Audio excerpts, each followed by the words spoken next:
Hi welcome to RVs food and travel. Last వీడియోలో మీకు Udupi day 1 చూపించాను కదా. ఈ వీడియోలో ఉడిపి డే 2 చూపిస్తాను. ఈ ఉడిపి డే 2లో మేము Malpe beach and Saint Mary's island cover చేసాము. ఈ రెండు కవర్ చేయడానికి హాఫ్ డే సరిపోతుంది. ఇప్పుడు నేను మాల్పే బీచ్లో ఉన్నాను. ఉడిపిలో మాల్పే బీచ్ చాలా ఫేమస్. నేను మాల్పే బీచ్కి రాగానే ఫస్ట్ సెయింట్ మేరీస్ ఐలాండ్కి వెళ్ళడానికి బోట్ టికెట్ తీసుకున్నాను. ఇక్కడ పర్ హెడ్ టికెట్ కాస్ట్ వచ్చేసి 400 పడింది. టికెట్ కౌంటర్ వచ్చేసి 9 o'clock నుంచి స్టార్ట్ అవుతుంది. మనం ఎంత త్వరగా వస్తే అంత త్వరగా టికెట్స్ తీసుకోవచ్చు, లేకపోతే క్రౌడ్ అయ్యే కొద్దీ మనకి లేట్ అవుతుంది బోట్ వెళ్ళి రావడానికి. ఇప్పుడు నేను సెయింట్ మేరీస్ ఐలాండ్కి వెళ్ళడానికి బోట్ ఎక్కాను. ఈ సెయింట్ మేరీస్ ఐలాండ్కి వెళ్ళాలంటే బోట్లో 15 minutes జర్నీ ఉంటుంది. ఈ జర్నీ అయితే చాలా బాగుంది. కనిపిస్తుంది కదా దూరంగా, అదే సెయింట్ మేరీస్ ఐలాండ్.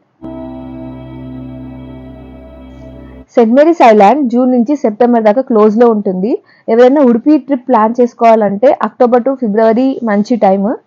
మార్చి నుంచి ఎండలు చాలా ఎక్కువ ఉంటాయి ఇక్కడ, సో మనం ఎంజాయ్ చేయలేము.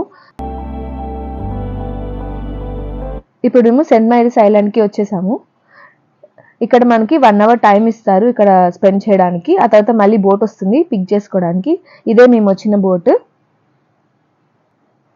ఈ సెయింట్ మేరీస్ ఐలాండ్ని కోకోనట్ ఐలాండ్ అని కూడా అంటారు.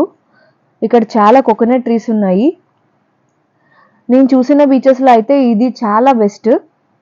ఒక సైడ్ అంతా ట్రీస్, ఒక సైడ్ సముద్రం, చూడ్డానికి అయితే చాలా బాగుంది. ఈ బీచ్లో క్రిస్టల్ క్లియర్ వాటర్, వైట్ శాండ్తో చాలా బాగుంది. నేనైతే ఇండియాలో one of the best beach అని చెప్తాను. మేమైతే ఇక్కడ 1 hour టైం స్పెండ్ చేసాము, అది కూడా తక్కువ అనిపించింది. లోపలైతే ఏదో కన్స్ట్రక్షన్ జరుగుతుంది, సో లోపలైతే ఏం లేవు. ఇక్కడ బోటింగ్ ఈవినింగ్ 5:30కి క్లోజ్ అయిపోతుంది. సో మనం ఎర్లీ మార్నింగ్ వస్తేనే కాస్త ప్లెజెంట్గా ఉంటుంది, మనం ఎంజాయ్ చేయడానికి చాలా బాగుంటుంది.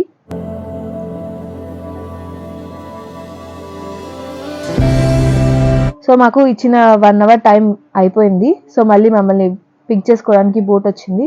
సో ఇప్పుడు బోట్ ఎక్కి మేము మాల్పే బీచ్కి వెళ్తున్నాం మళ్ళీ. ఈ మధ్యలో మాకు చాలా వాటర్ స్పోర్ట్స్ కనిపించాయి.